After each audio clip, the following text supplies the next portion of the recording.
It's Mahli madness, or is it the Cooper conundrum? The Perth Scorchers reach their 9th Big Bash final from 15 seasons, their 6th in Perth. Let's pull it apart. Well, welcome to the West Sports Show, and I'm joined by a very excited chief cricket writer for the West Australian, Jackson Barrett. How are you, Jacko? I'm good, mate. What a week this will be. Scorchers straight through to the big one. So yeah, congratulations to them, and it'll be a good week, I think. Scorcher of a night. Fortunately, temperatures are going to dip a bit for the weekend, so mid-20s all weekend, so that augurs well. Tickets go on sale today, so good luck to everyone who's clambering for a ticket. I mean, it augurs well for a record crowd, in my opinion, given the temperature, given the build-up, and well done to those who ventured out last night, by the way. It was a pretty hot night. It was bloody hot. I mean, the air-conditioned press box isn't too bad, but 31,000 people is probably a little bit lower than they would expect for a final in normal circumstances. But given the heat, given the 4:30 start, which proves difficult for people coming from work, people are back at work towards the back end of January. So I think all in all, they're pretty happy with how that crowd turned out. They made a hell of a lot of noise late on, and I think this will be a huge turnout on the weekend. So the record for a Big Bash crowd in Perth is held by, and for a final, is held by the BBL 12 decider between the Scorchers and the Heat a couple of years ago, where Connolly went ballistic at the end. I would think that's in danger. I know there's a little bit of community cricket. I know there are T20 finals for a couple of competitions happening on Sunday into Sunday afternoon, but I don't think that'll stop them pushing towards a record, and particularly with the extra notice that people get as well, being a Wednesday this morning. Talking about a designated fielder coming in next season, there's a designated crowd, and then the Scorchers have got it, I reckon. Unbelievable. Always turn up in force. Let's start with Mahli Beardman. There's not enough superlatives for this young kid, really, Jacko. I thought they executed beautifully. We spoke pre-match about how the hell they're going to get Steve Smith out. We thought deep square boundaries are the best opportunity. That's where he makes a lot of his runs. Doesn't hit straight at the wicket necessarily that often. The ball that got him out, beautifully planned by the captain, Ashton Turner, and executed just as well by Mahli. Mistimed pull shot. David Payne gobbled it up at deep square leg, but just well executed, aiming for that 4th or 5th stump. And this kid, I thought at no stage did Steve Smith look spooked, but I thought at no stage did he look in control of Mahli Beardman. His temperament, I think, matches his ability. Yeah, I think the thing that kind of stood out with Mahli's game last night was that it barely bowled a bad ball. So often with these young quicks, there's like a lack of control, and that takes a little bit to sort out, and you kind of have to take the good with the bad, and that there will be moments where he doesn't have complete control, and he might drop some short, he might find the slot a couple of times, and that's always a risk. But Mahli was like relentless to his length last night, that kind of hard Optus Stadium length where you're just digging in back of length and make them hit out to the long square boundaries that we've spoken about at length over the last few days, and as did Ashton Turner in his press conference pre-match. The plan was so executed here because I think Smith was trying to avoid the big square boundary, so he was actually trying to play his pull shot really fine, and they noticed that. So Mahli spoke in some detail about the plan that kind of undid Smith last night, and he wanted to, they knew that Smith was getting inside balls that he was pulling because he wanted to be able to get his body around them and play them really nice and fine. So that taking it to that 4th or 5th stump line made it harder for him to do that, and that's why he mistimed the ball that ended up going to fine leg. So it was really interesting to hear that because, I mean, we kind of joke, right, like, oh, how do you get Steve Smith out? But in this instance, in this particular set of circumstances, that's how you do it. And a cricketer, Steve Smith, with just a massive cricket IQ, you could see the brain ticking over during his innings. He was trying to work it out. You could see it, couldn't you? By the way, Mahli, very nice ball, hurry up on Moses Enriquez and that top edge. And let's not forget, second ball, I think he clicked the 140k mark. Yeah, that first over was remarkable. So first ball dismisses Josh Phillippe. Second ball hits 144, like mid 144, which is a good speed, clearly a very good speed. And then later, I'm not saying it. No, I'm not standing behind that. Better most of them Rex than me. So Moses gets hurried up by one, and then top edges one and falls to almost identical dismissal as Philippi. Enrique's actually did the press conference from a Sixers point of view post-match, and we tried asking him about Mahli Beardman because clearly he was the story, but he would not be sold at all. He said he was a pretty good up-and-coming seamer, but it wasn't quick enough to trouble me. I played a bad shot. Philippi played a bad shot.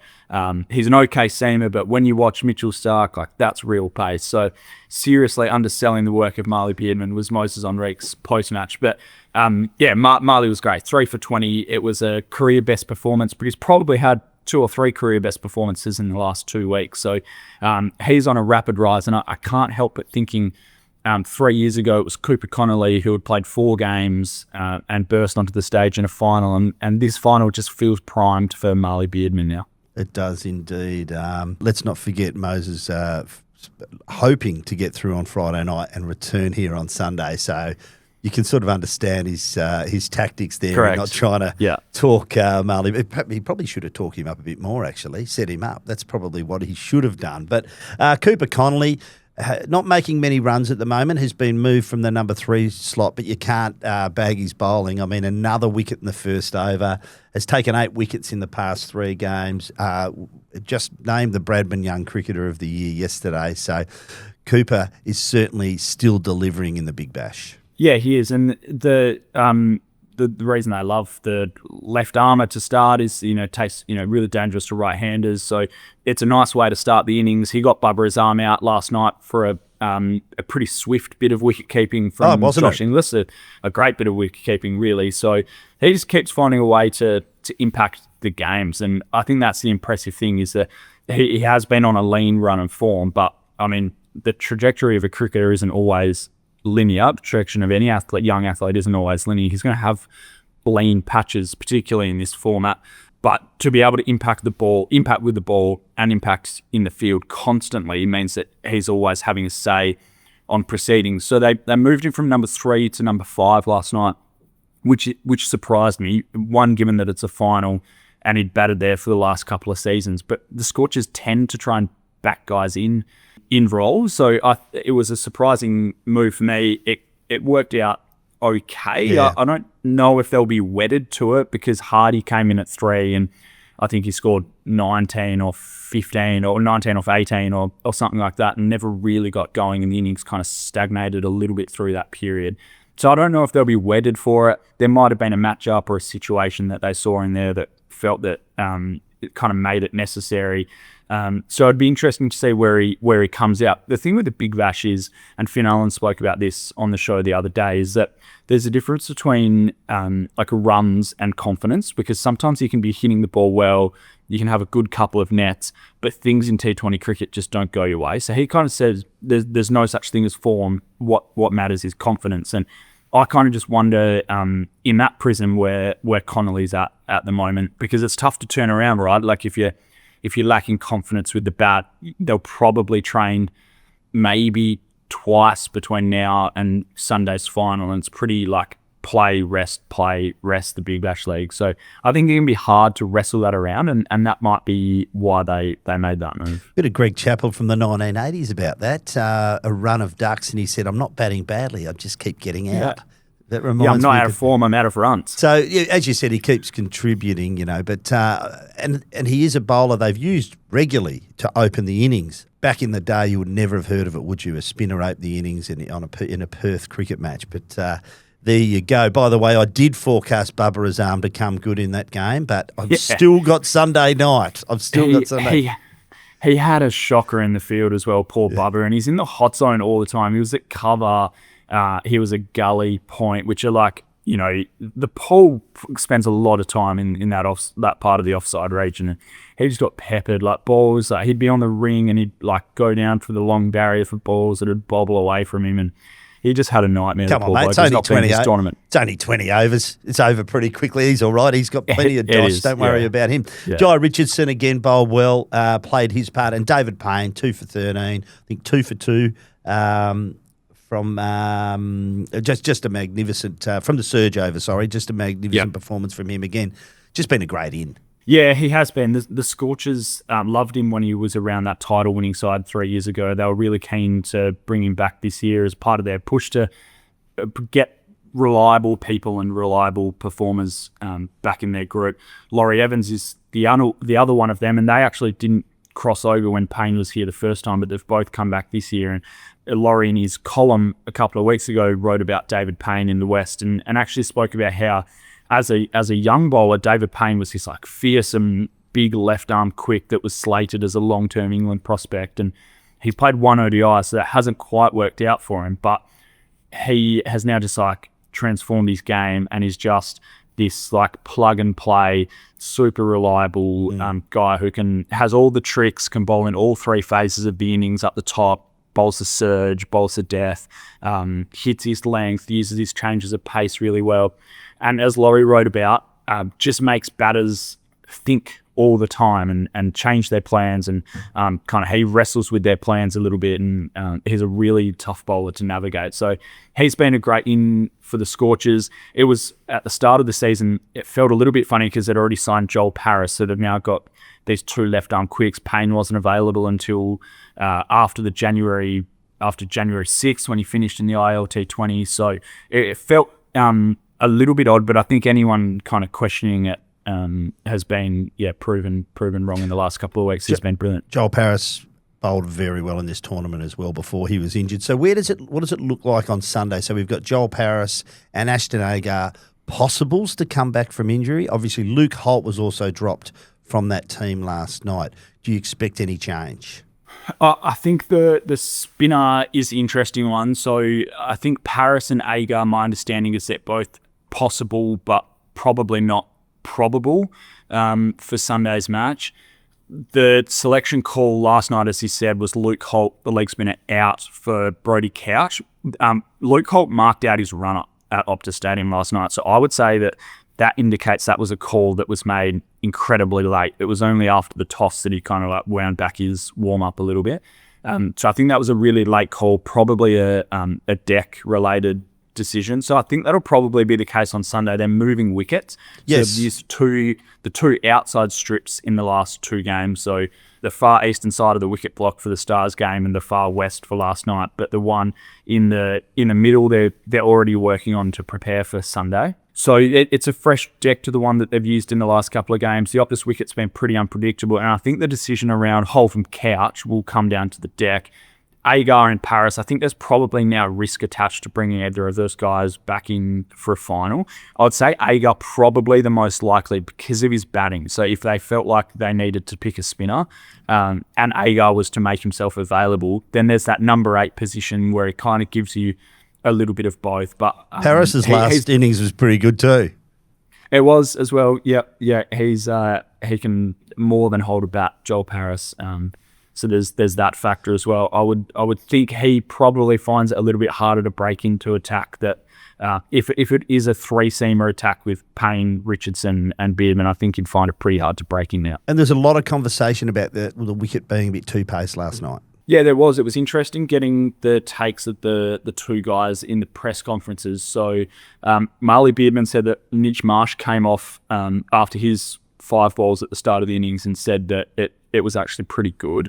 But the rest of the Scorchers batters who spent a little bit longer out there through the middle overs found it quite difficult. So fatchy and stoppy was the phrase that Mahli used. But really what that means is that it's just holding in the wicket a little bit, and it's a little bit too pace. There's a bit of variable pace and bounce, which has been a pretty common theme across the last 4 or 5 games at Optus, that they're finding it pretty difficult to read, not only from game to game, but also that kind of two-pace element to it makes it difficult. But then Moses Enriques actually said that it felt it was okay. So he thought that the Scorchers at the halfway mark with their 146 were still probably 20 under par, he thinks. Bear in mind that the Scorchers haven't scored more than 153 at the ground all season, and their record there improved last night to 4-2. So it's a ground where low totals are getting it done. Mahli joked last night that 153 feels like 200 on that wicket, how difficult it's been for batting. So, yeah, it'll be interesting to see what they produce for Sunday night. I'm sure they're going to keep trying to make it as fast and bouncy as possible because, you know, it's a showpiece event. And like the Test match, they like having those characteristics in the Optus Stadium wicket. But it hasn't proved that way so far. So it'll be interesting to see what's produced. Got to pay some bills, Jacko. Seeing is believing with AutoMasters AutoCam. The future of vehicle service and repair is here. Cutting-edge technology brings the service experience to the palm of your hand. Real-time video with real-time report on your car sent direct to you from your AutoMasters technician. You'll see any problem firsthand, along with a detailed explanation and recommendation from your service advisor. How good? Switch to AutoMasters AutoCam. Call 1300 AutoMasters. Jacko, it's lucky we don't have a fisheye lens, because if we go to the left, there's a big poster of Corey Roccaccioli, and if we go to the right, there's an enormous poster of Finn Allen. Phil Allen got the job done again last night. 49, and he's now hit 37 sixes, which is the most in the competition, in the competition's history. So he has really come good at the right time. Yeah, so he's now 17 sixes clear of David Warner's 20, which is a remarkable stat. Warner's the leading run scorer in the tournament, and it probably snuck up on people that Finn Allen's the second leading run scorer out of the regular season as well, with his little flourish at the end.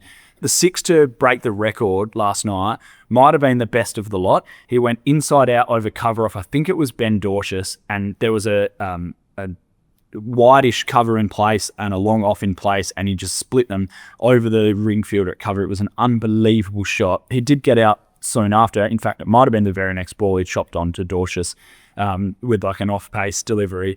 But the thing about this stat, so most sixes ever in a single Big Bash League season, but lots of other guys had 14 games to do it plus finals, right? So Finn had 10 games to do it, only needed one final to get there, and he actually missed that one game with his finger injury as well. So he's done it from 10 games, so effectively a shortened regular season.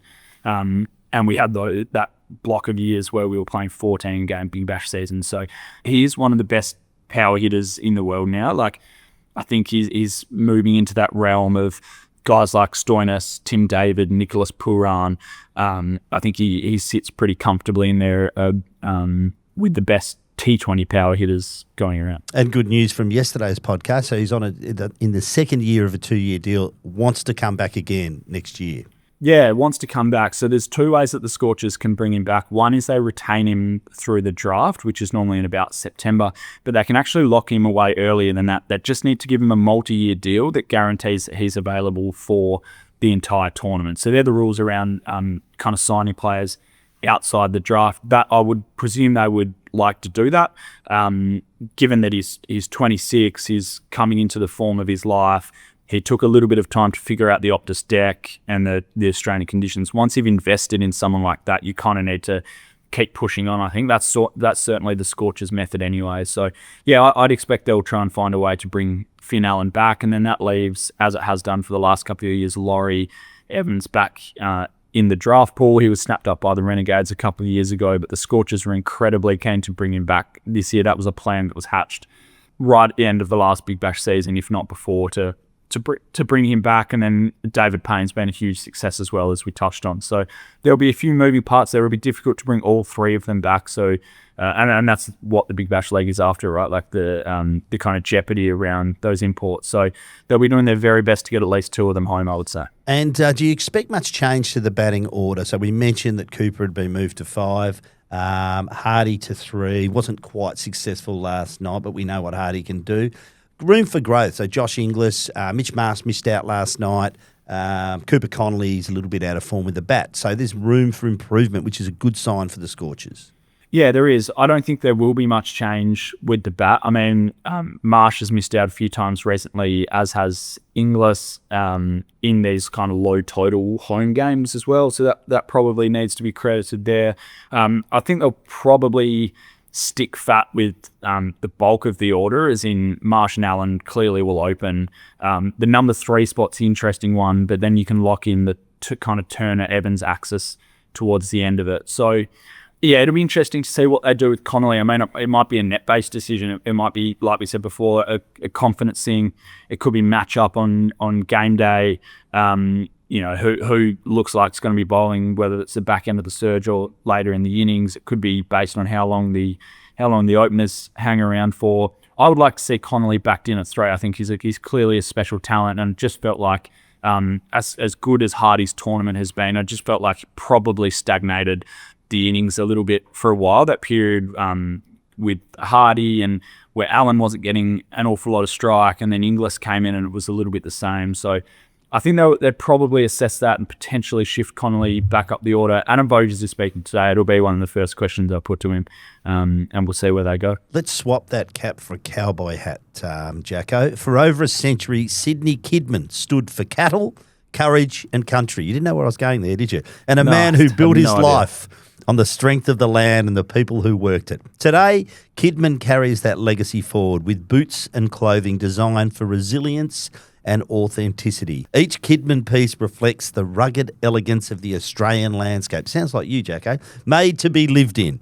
Our boots are crafted from premium cow yearling leather with Goodyear welt construction and a trampoline core insole for all-day comfort and endurance. Sounds quite technical, doesn't it? It's just a better boot. Explore the collection today at kidman.com. Jacko, so there are games to be played. We've got the knockout later today. Hurricanes play the Stars in Hobart. The winner of that will progress to play the Sydneys on Friday in Sydney. And, of course, the winner of that game plays here on Sunday. I still like the Sixers, albeit I'm not sure whether Mitch Starc plays any further part. Injured in the field, finished his bowl overs, but injured in the field. So do you think he'll play? And who do you think the Scorchers are going to play on Sunday night? I'm sticking with the Sixers. I'm going to go the Hurricanes. I'm not as hot as the Sixers as you are. I worry that given the kind of mounting travel load on them, I think last night was almost as important as a grand final for them. I think they really needed a few days off and a home final, given that their two most important players in Starc and Smith have played an entire Ashes series before this, and guys like, Abbott's coming off an injury. How was the run out last night? Tired. How was the, I mean, it's incredible. It's one of those things that just like happens when it's all turning to water, doesn't it? Really. Enriques wouldn't commit to Starc playing the last couple of games. I would think that he probably needs a rest somewhere in there. Clearly, they're all do-or-die finals now, so that makes it really difficult. And he doesn't have any assignments until, I think, the IPL. So he does have a couple of months off. And he did say that before he returned that, I've got a couple of months off, I'm all in. But he played all 5 Testament Ashes. He's 36. He had 5 days off, and then he came back to the Big Bash, and it's been play, fly for them. So I would say they probably need to find him a rest. I think the Hurricanes win tonight, which will be an almighty slide for the Stars. I mean, they were one game off finishing on top of the ladder and hosting last night's game at the MCG, and now they have to go to Hobart, and they go in as the underdogs. I actually believe there's a little bit of rain around in Hobart as well, so that's a bit of a watch. Obviously, the Canes would go through if that's washed out. I'm not going to say it. I'm not going to say it. Surprise, surprise. Surprise, surprise, yeah. Beautiful place, Hobart. And then, the Hurricane Sixers is probably a flip of a coin, but the Sixers, it just unraveled for them last night, and I think it'll be difficult to get back up. It's really important for the Hurricanes that they get Nathan Ellis back. He'll miss tonight. If they can get him back for the last couple of games, they'll still be pretty formidable, I think. A big out. Of course, all roads lead to Sunday, 4:15 p.m. Western Standard Time start at Optus Stadium. Of course, you can watch it on 7 and 7+. You have been listening to The West Sports Show. And remember, you can watch or listen to this podcast on YouTube Music. Jacko, thanks for your time. And we will be back next week to wrap up the final. Thanks, mate. Sounds good.